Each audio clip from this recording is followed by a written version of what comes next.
The day my HOA tried to ban barbecue in Oklahoma, I was standing in my backyard with brisket on the Weber, hickory smoke climbing into the red oaks, and Brenda Sterling on my porch reading me a violation notice like she had just discovered fire was illegal.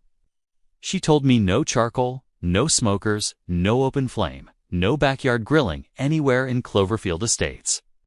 I looked at her clipboard, looked at the smoke drifting over my fence, and smiled, because I already found the one thing she hadn't bothered to read: the actual HOA boundary map.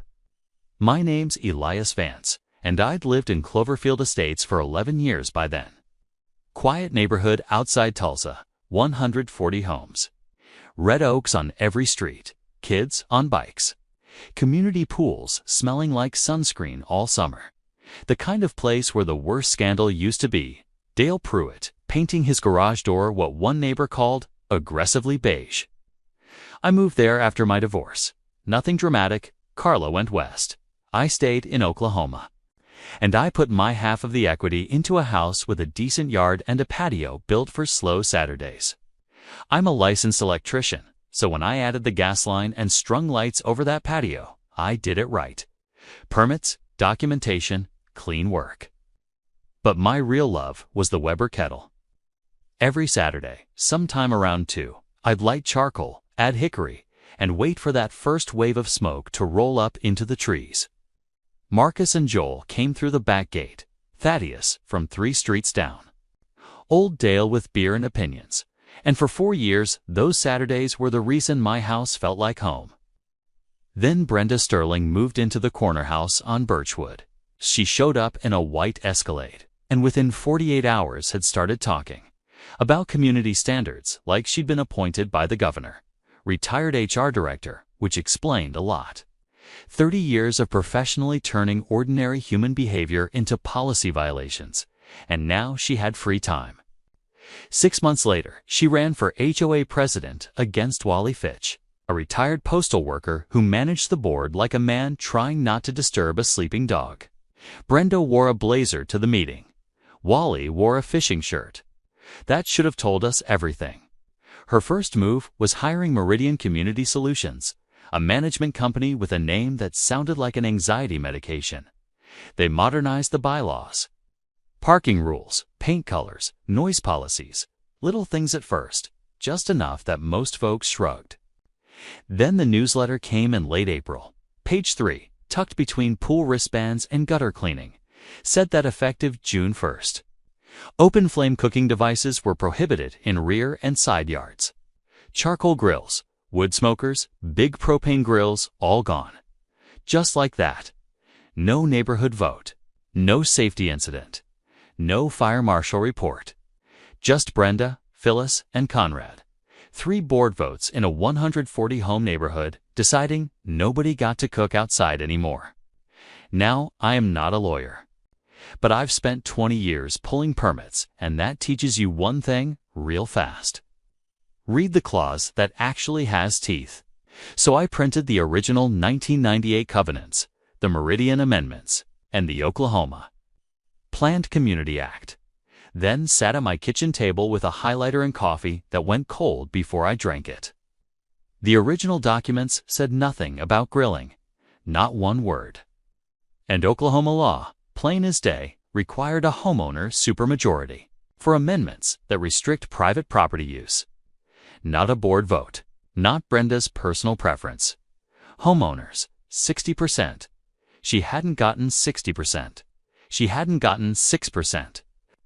She got 3 people at a table, so I called Arthur Reed, a property rights attorney in Tulsa.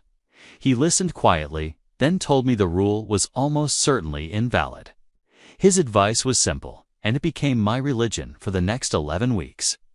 Don't pay $1, dispute everything in writing, certified mail, return receipt, and build the paper trail from day one. So on June 3rd, I fired up the Weber. Burgers, nothing dramatic. Thaddeus came over. Dale wandered in with a 6-pack. The evening smelled like charcoal, beef fat, and normal life. 40 minutes later, Brenda rang the bell wearing khaki slacks and a Cloverfield Estates polo shirt. Because, yes, she had made herself a uniform. "Mr. Vance," she said, not as a greeting, more like a sentence. I asked if homeowners had been notified of the vote. She said, "The board voted." I said, "The homeowners didn't." That was the first time I saw uncertainty behind her eyes.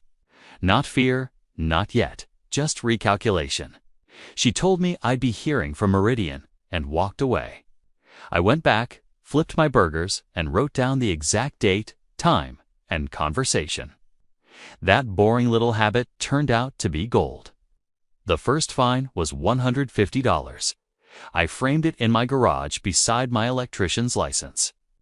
I had a feeling I'd be collecting more. Then I started knocking on doors. No shouting, no crusade, just me with copies of the state statute, asking neighbors if they knew there had never been a homeowner vote. 23 doors over 2 weekends. 17 households had already gotten violation notices.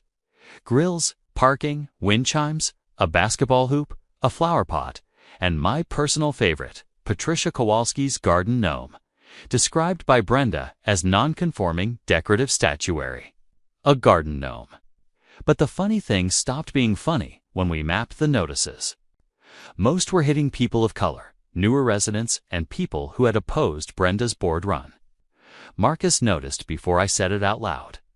"She's not after grilling," he said one night on his porch. "She's after us." That changed the whole flavor of it. Then Brenda placed a lien against Desmond Okafor over $600 in disputed fines. Desmond was 67, retired teacher, 19 years in that house. When he called me, his voice was calm, but I could hear what that calm cost him. "She's threatening my house," he said. That was the moment I stopped thinking this was just about barbecue. By July, we had a group chat with dozens of homeowners. Then Thaddeus, who worked in county records, found Brenda's county tax lien. $17,000 unpaid on her own house while she threatened Desmond over $600. Then I pulled the Meridian contract and found the second bomb. Meridian got 12% commission on fines collected. Every violation notice was a revenue stream. Brenda was feeding them, and they were getting paid to chew. Then came the twist that broke the whole machine. Thaddeus pulled the original HOA boundary filing. Buried in the developer documents was an unresolved survey issue on the eastern edge of Birchwood Drive. Arthur reviewed the old survey, the incorporation filing, and the later county replat. His conclusion was careful, but clear. Brenda's lot might not legally be inside the HOA at all, meaning she might not be eligible to hold office, meaning every fine amendment, lien, and board action she pushed could be challenged. We didn't leak it. We didn't confront her privately. Arthur told us information like that is strongest when used formally, in public, when the other side has fully committed. So we waited. And while we waited, we planned a barbecue. Right outside the eastern fence line was Kellner County Fairground land. Public property, county jurisdiction, not 1 inch inside Cloverfield HOA authority. I got a legal event permit for September 13th. Free food, no commerce, no amplified music, completely lawful. Marcus built a 16-foot smoker rig from cinder blocks. Dale brought seasoned oak. Thaddeus handled food donations. Arthur handled filings. Darla Voss from the Tulsa paper agreed to attend the annual meeting the next night. Brenda tried everything. She called the fairground office. She called the sheriff. She claimed we were planning an unlawful gathering. Every complaint got logged as unfounded. She even sent fake legal letters to Marcus about food permits, using forged letterhead from an attorney. Who had never heard of him? That went into Arthur's file too. September 13th came warm and clear, and you smelled the barbecue before you saw it. Hickory smoke rolled across the county lot, drifted over the easement road, over the fence line, and straight toward Brenda's open windows.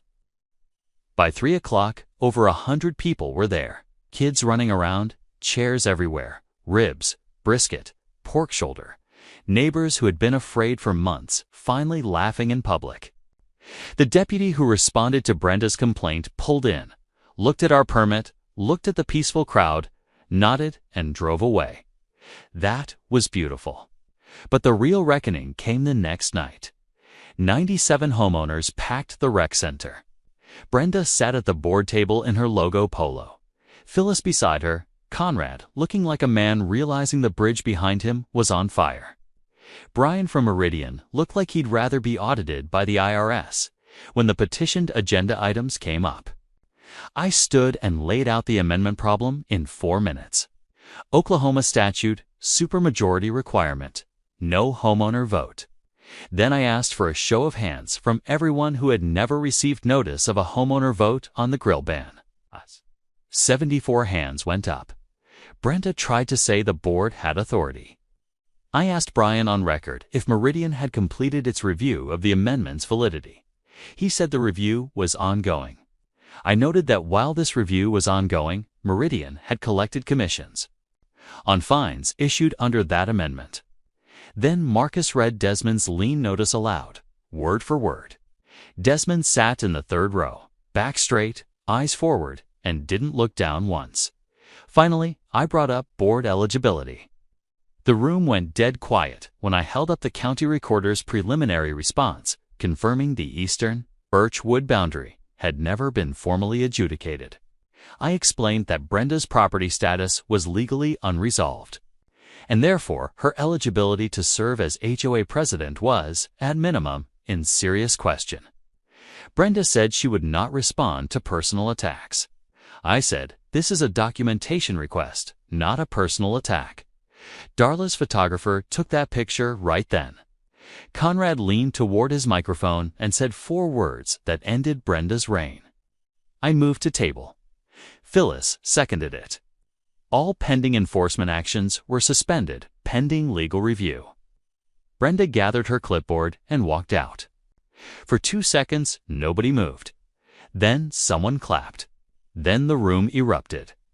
I looked over at Desmond, and he was smiling like a man who had just gotten his home back. Over the next 4 months, everything unraveled. Meridian terminated its contract, which was corporate speak for, we're not going down with this ship. 43 households got full refunds, totaling $14,200.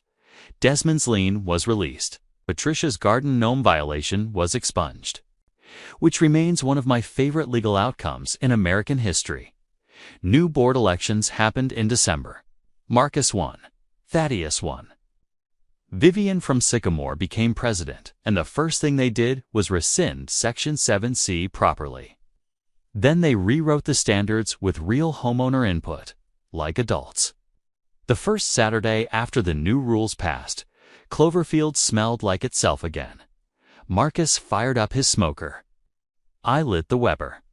Dale unveiled some terrifying garage-built smoking device that produced the best chicken I've ever eaten. The string lights were on. The back gate was open. Desmond came by with potato salad. Patricia brought a tiny chair for her gnome. As for Brenda, she sold her house that spring. I didn't follow where she went. Her story stopped being mine when she walked out of that rec center, but the barbecue kept going. We turned it into the Cloverfield Community Festival. Second year, 230 people. Third year, culinary students ran a live fire workshop. Fourth year, we started the Desmond Okafor Neighborhood Scholarship for students entering trades or community service. That's the thing petty power never understands. It thinks rules create community. They don't. People do. Back gates, borrowed tools, shared food, someone watching your kid while you fix a fence. A neighbor bringing ribs when you're too tired to cook, that's community. And when 47 households who have been quietly looking out for each other decide to move together, no clipboard in the world can stop them. So tell me this, if your HOA suddenly banned the one thing that made your backyard feel like home, would you pay the fine, or would you read the documents they hoped you'd never touch? And have you ever seen a board member mistake silence for fear right before the whole neighborhood finally stood up? Drop your story in the comments, and don't forget to like and subscribe to Care and Conflict, because sometimes the best legal strategy looks boring, right up until 74 hands go in the air.